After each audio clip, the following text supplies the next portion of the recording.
Kali ini kita akan membahas salah satu film seru yang berjudul Open Water 2.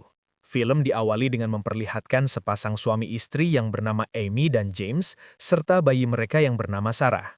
Kemudian mereka disusul oleh dua orang teman yang bernama Lawrence dan juga Jack. Mereka berencana pergi merayakan ulang tahun Jack menggunakan kapal pesiar milik temannya yang bernama Daniel.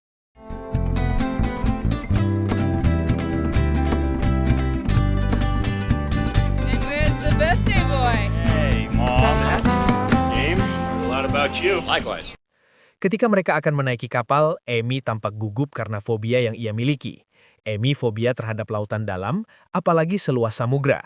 Hal ini disebabkan karena di saat masa kecilnya, ia bersama ayahnya sedang berenang di laut. Tapi tiba-tiba saja ayahnya harus tenggelam hingga akhirnya meninggal dunia.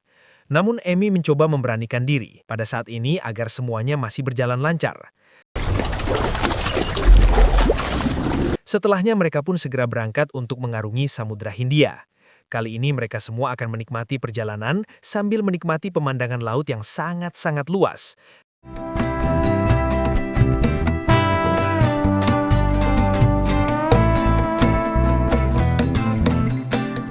Tidak ada siapa-siapa yang bisa mengganggu membuat mereka selalu senang untuk berlibur seperti ini. Tapi karena cuaca yang panas, Michelle sebagai kekasih dari Daniel pun mengajak untuk berenang, di mana mereka awalnya pada nggak setuju, tapi ujung-ujungnya mereka pun menyetujuinya. Di sini mereka mempersiapkan segala peralatan untuk berenang agar bisa menyelam lebih dalam lagi. Gak lama satu persatu dari mereka pun mulai berenang serta menyelam sebahagia mungkin. You and Amy seem really happy. We are. I think Amy's still kissing. Sementara di atas kapal, terlihat Daniel sedang berbincang-bincang bersama Amy yang sedang menidurkan bayinya. Setelah Sarah tertidur, Amy mengatakan kepada Daniel bahwa fobianya semakin parah ketika berada di tengah laut. Dari sini Daniel berusaha untuk menghilangkan fobianya Amy dengan cara membawanya melompat ke dalam laut. To the circus. No! You let me down!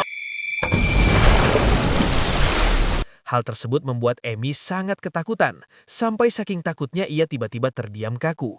Tanpa mereka sadari, disinilah awal dari malapetaka bagi mereka semua, di mana setelah melihat hal tersebut, mereka pun panik serta takut terjadi apa-apa terhadap Amy.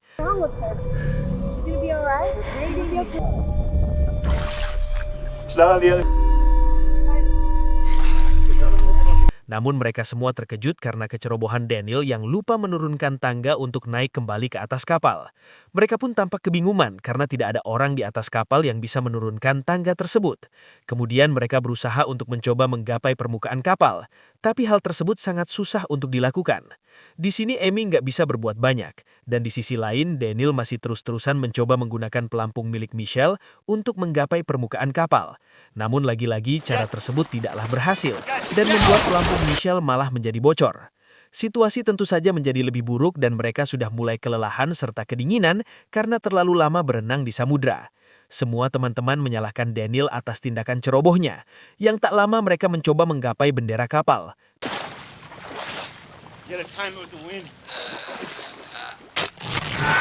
Tapi lagi-lagi bendera tersebut harus sobek dan berujung Michelle sendiri terlihat semakin lemah, di mana kakinya tidak sanggup lagi untuk berenang.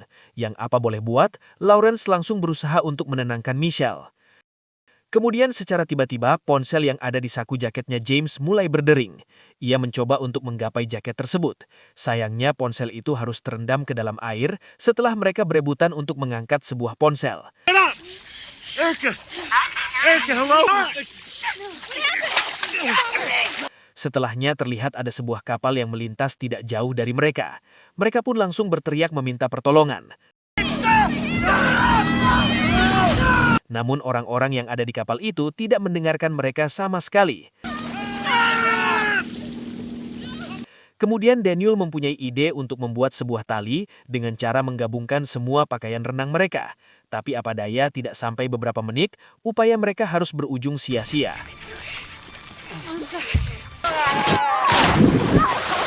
Di saat bersamaan, James berusaha menyelam ke bawah kapal sambil berusaha untuk mencari sesuatu yang bisa ia gunakan.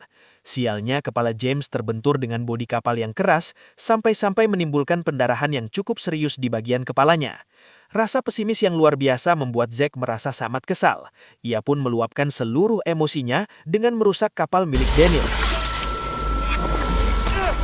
Tentulah Daniel tidak senang dan hal tersebut dan membuat situasi semakin ricuh. Saking ricuhnya, perut Zack tidak sengaja tertusuk oleh Daniel yang menyebabkan ia harus kehilangan nyawa secara konyol. God damn it, Dan, now! Di samping itu, para survivor yang tersisa pun baru sadar kalau Michelle sudahlah tenggelam dari tadi tanpa adanya pelampung. Tentu saja Michelle bisa dipastikan sudah tidak berdaya. Sambil terus berlomba dengan waktu, mereka berhasil memastikan bahwa Michelle tidak bisa lagi diselamatkan. Dalam kondisi seperti ini, terkuaklah sebuah fakta mencengangkan yang dimana Daniel mulai memberitahu mereka semua kalau kapal ini bukanlah miliknya. Because it isn't mine. Melainkan ia sengaja mengumpulkan uang dari jauh hari hanya untuk menyewa kapal tersebut serta mengaku agar dianggap sultan oleh teman-temannya. Menit demi menit berlalu, hari pun semakin bertambah sore. Mereka semua benar-benar merasa kelelahan serta putus asa atas segala kemungkinan terburuk yang akan segera menimpa mereka. Hanya saja Lawrence masih berinisiatif untuk berenang di sekitar sambil terus mencari pertolongan sebisa mungkin. Ya, walau pada faktanya, kecil kemungkinan bagi Lawrence untuk bisa menemukan pertolongan dalam kondisinya yang sudah sangat lemas seperti itu. Namun apa boleh buat, dengan sudah tewasnya sang suami, ia pun tidak lagi takut untuk menghadapi kematian, serta langsung bergegas pergi seorang diri. Dan ketika hari sudah mulai gelap, kondisi cuaca pun tidak lagi bersahabat. James yang sempat mengalami pendarahan di kepalanya mulai semakin lemah serta harus meninggal dalam seketika. I can't move. Dari sini tidak ada satupun orang yang menyangka kalau masalah sepele seperti lupa nurunin tangga bisa berujung malapetaka. Alhasil tersisalah Daniel, Amy, serta seorang bayi yang masih rewel sedari tadi. Sedangkan Lawrence masih berenang seorang diri tanpa memberikan kabar sama sekali. Jelas Daniel semakin frustasi dan ia tidak ragu lagi untuk memukul kapal sewaannya berulang kali, di mana ia berencana membuat tangga darurat dengan mengandalkan kacamata renang yang ditusuk berulang kali. Setelahnya, ia langsung menyuruh Amy untuk naik ke kapal itu sesegera mungkin.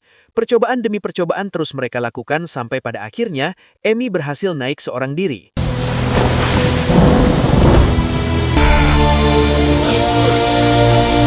Gak mau berlama-lama, Amy pun langsung menurunkan tangga kapal untuk Daniel, dan setelah itu ia bergegas menemui sang bayi. Amy memeluk dengan erat bayinya tersebut serta menidurkannya kembali, seolah-olah tidak terjadi apa-apa. Lalu Amy langsung memeriksa keadaan Daniel yang seharusnya sudah naik sedari tadi. Tapi faktanya Daniel tidaklah naik sama sekali, melainkan ia sengaja menenggelamkan diri ke dasar laut. Yang apa boleh buat pada titik ini Amy harus melawan rasa fobianya demi bisa menyelamatkan Daniel di bawah sana.